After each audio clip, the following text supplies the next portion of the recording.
Strange crab-like creature found, but it was too late.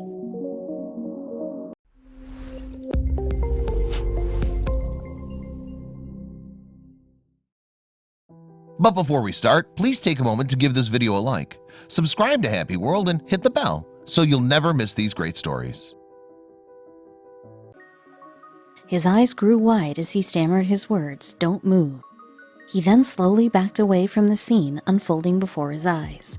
Mark didn't understand what his friend was talking about, then noticed claws and many legs. He felt his pulse quicken and his legs freeze in place.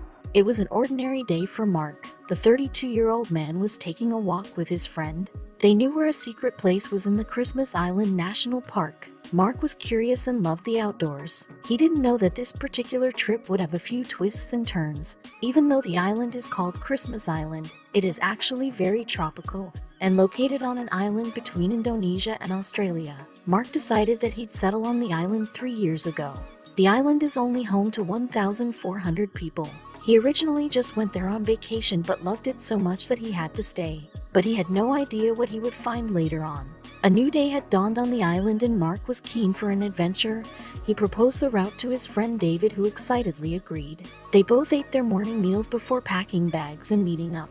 But neither of them knew what they were about to find. The two headed towards where they knew the secret hot spring was. They had been told by locals where it was and were excited to see it. The secret was allegedly the most well-kept on the island. Now that Mark and his friend knew about it, there was no stopping them from going there. After walking for around an hour, Mark noticed that thick vegetation was blocking their path. It looked like there was no way around. Mark thought that the initial blockage was due to a boulder, but then it quickly ran away. It clearly wasn't a rock. Mark's blood ran cold. What had he just seen? David didn't seem to notice. Was he seeing things? Mark followed the creature. He wanted to know what it was, even if the curiosity was mixed with a little bit of fear. He should have stayed back. After following the creature, he finally found it. Now that he could clearly see it, he noticed its striking colors. It looked kind of like a crab, but it was different. Driven by curiosity more than fear, Mark decided to approach the strange creature, even if maybe it wasn't the smartest move. Its chitin had beautiful colors of red, blue, and orange. Its thick legs grew outwards to show off a powerful stance. Mark kept creeping closer in amazement. It had spines that grew out of its shell and it made a clicking noise as it moved. Then Mark almost tripped in bewilderment with what he just realized he had come across. The prehistoric crab dates back to 95 million years ago. Mark remembered reading about their extinction when he was younger, but more importantly, he remembered their strange features. Mark looked at the crab again and took note of its huge size, bent claws, its big eyes that had no sockets, and its leg-like mouth. His heart started to pound. In 2019, scientists in America discovered a fossil of this prehistoric crab. Its species is called Chimera perplexa, which translates to perplexing beautiful chimera.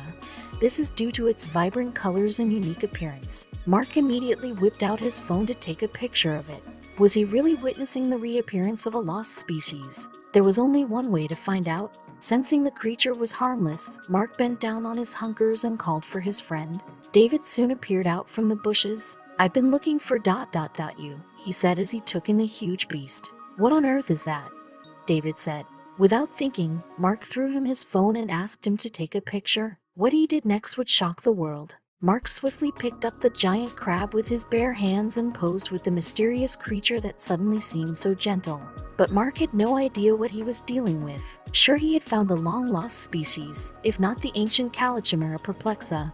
He immediately called the National Park Center. That's when the interest in this beast really started to build. Crab expert Max Orchard spent over 22 years on Christmas Island National Park working with world-leading researchers on the variety of crab found on Christmas Island.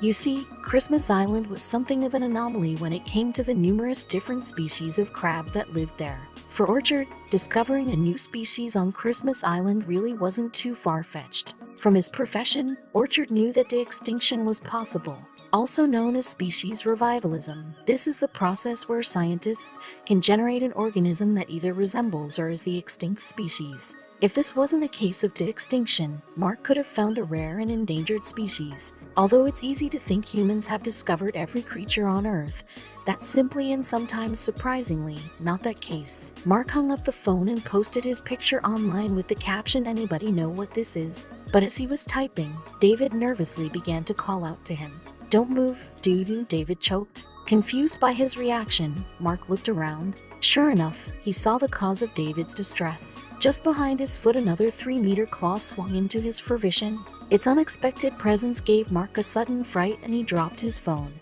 Mark stepped back in astonishment at not only finding one of these species, but two. Were they in danger? Mark reasoned with himself that the creatures were friendly and decided to stay with them and wait in nervous anticipation for the crab expert, Max Orchard, to arrive. Did he really find a long-forgotten creature? When Max Orchard came to the scene, Mark pointed him to the creatures that remained resting beside him. With a smile, Max Orchard told Mark that he knew exactly what they were. They were coconut crabs, a species of crab that have lived on Christmas Island for decades. But Mark picked one up. Are they dangerous? The biggest one I've seen is about 4.5 kilograms in weight and about 1 meter across, Orchard said. No one really knows for sure how old they are. The 2 to 3 kilograms crabs are about 50 years old. He told Mark that they are a gigantic cousin to the water-based hermit crab that we all know and love. Then he asked Mark to show him his hands. Although many people wouldn't have dared to pick up one of these giant crabs, they are actually friendly giants. Orchard made sure that Mark didn't have any cuts, otherwise a tetanus shot may be required. As with all cuts you may get from wildlife, although Mark's hands were fine, Orchard did warn him of something else. Orchard told him that they have a tendency to steal. He pointed to his phone that was now firmly within the claws of one of the crabs. Gently, Orchard grabbed his phone from the unassuming thief and explained their odd behavior to steal and crush whatever unfortunate locals and tourists may leave behind. Over the years, Orchard had responded to numerous reports of theft in the park. When I first went to Christmas Island in the early 90s, the army came over to do some training on the island. They had just been issued with new Steyr rifles with these plastic butts, Orchard explained. I got a call from the commanding officer who said someone had been out there and stolen one of their rifles. The culprit, you guessed it, the coconut crab.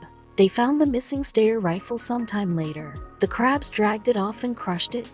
There have been a number of reports of these crabs stealing shoes and cameras of tourists and locals that pass through and carelessly drop their things or leave them behind. This peculiar behavior becomes especially funny once you learn their age. Coconut crabs are not only the largest land-based crabs on Earth, but they are also the longest living. They can easily live up to 120 years old, so it is very likely that the crab Mark picked up was older than he was. Although they're not dangerous, their claws can still cause harm.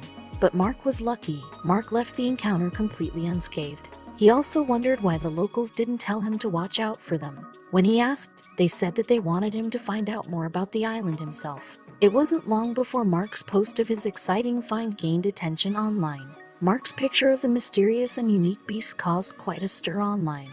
If you didn't live on Christmas Island or have an interest in crabs, you would have never guessed what Mark was holding. Many believed, just as Mark did, that he had found a completely new species. Although Mark didn't find a rare creature, perhaps this next man did. When he saw the look on the vet's face, he knew he wasn't overreacting. The shock was evident on the faces all around him. People whipped out their phones and snapped as much proof as possible. There was no way others would believe this unless they saw it with their own eyes. Nathan ran a tight ship, at least when it came to cleanliness. There was nothing worse than seeing garbage pile up around the neighbors' yards. However, when the sanitation workers went on strike and the stinky bags started to multiply, he felt like he would have a heart attack. But his problems were just beginning. The rotting food stench was mostly held back by the hefty layer of plastic, but some still oozed out and filled the garage with a pungent stench. No amount of air sprays or scented candles could make the smell go away. It was a week into the strike when he began to notice something furry and moving. Immediately, he imagined the worst-case scenario. What if the trash was hiding a family of raccoons that were waiting patiently to jump out at him and make his life hell?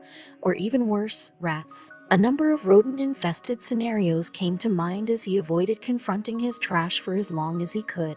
But things always have a way of coming to the surface. Nathan knew no kind of mold growth could bloom and take on sentient life. But considering the evidence before him, it wouldn't be a stretch to imagine that something very unusual was buried inside his trash. Given the lack of noise, Nathan speculated that the dirty fur that peeped through the trash pointed to the nightmare of a rat infestation. However, he wasn't even close to identifying the real culprit. Nathan asked his neighbors if any of them were struggling with rodents, and as it turns out, he wasn't the only one suffering.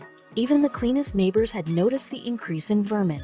The best solution, at least for him, was to pepper the area with mouse traps. He was hoping that would be enough to lure them out for good, but that's where he ran into a problem.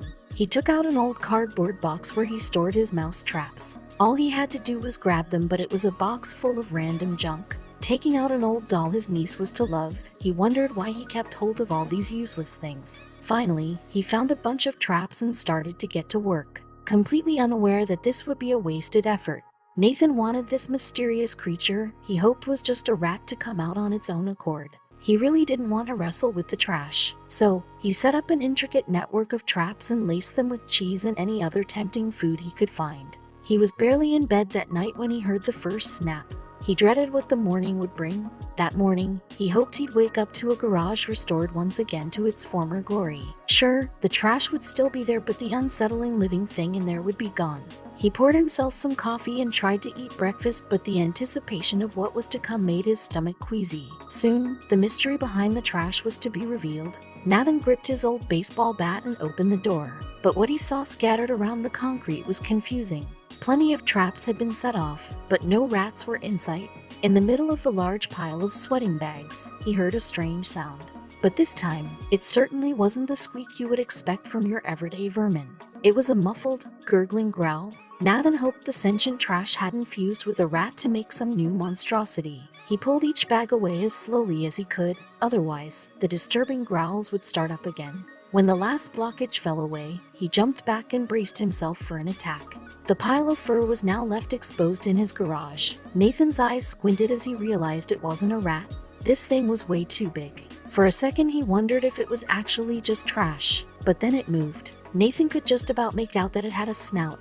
It was definitely some kind of animal, but he had no idea what. He had never seen anything like this before. Now, the gray and black matted fur twisted and twitched as it tried to get away. Every part of Nathan's neat freak personality screamed to run away. There was no way he would pick up whatever that was. It was disgusting. But then the sounds changed to something he recognized. The confused ball of dirty fur attempted to run circles around Nathan, but it was no use. Its big and heavy fur covered its entire body. Nathan plugged his nose at the stench before realizing that he had to catch the thing. Without further thought, he reached down his hands and quickly snatched a handful of fur in his hand. What was it? Nathan lay out a bunch of towels in his backseat, rolled down his windows, and made his way to the vet. Whatever this creature was, it needed to get checked out. As he drove, he wondered how long it had been living in his trash. Certainly, since the strike, he thought. He couldn't wait to see the vet shave off all its fur to reveal its real form. It wasn't long before they reached the vet. And now, the long, high-pitched meows became stronger. It was the sound that instantly changed the scene. Instead of calling pest control, he quickly dialed the closest veterinarian. It was perhaps out of his own curiosity, but he wanted to see what they were going to do with it. Was it a wild animal?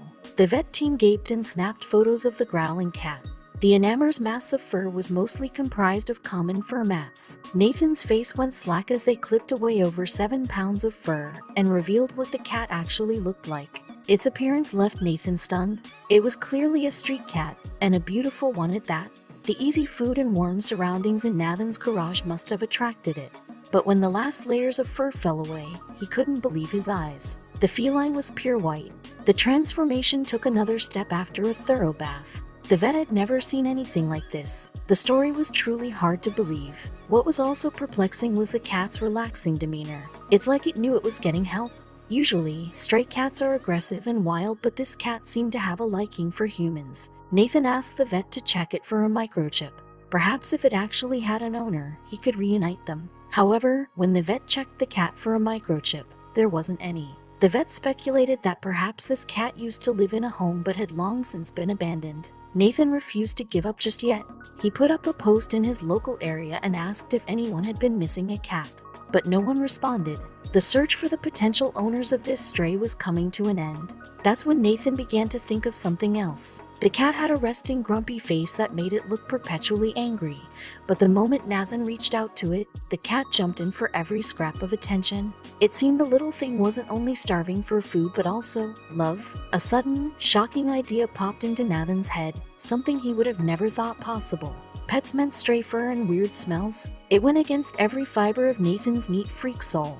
But with each passing day, he was finding this cat harder and harder to resist. There he stood, cuddling the now white cat and wondering if he should just take it home himself and give it a better life. It had gone through life so dirty, maybe he could help in his own weird way. Nathan spoke to the vet about his idea of adopting the cat and asked if there's anything he needed to worry about. This cat had just come from the streets after all. The vet checked if the cat was neutered and gave him some flea medication and said he should be good to go. He also gave him a leaflet called "My First Cat, an Essential Guide." The vet held on to the cat for another couple of days and then he was good to go. Nathan got a crate and the vet packed in the adorable cat with a sweet goodbye. Before he knew it, Nathan was driving home with Sinbad nestled in his new, shiny crate.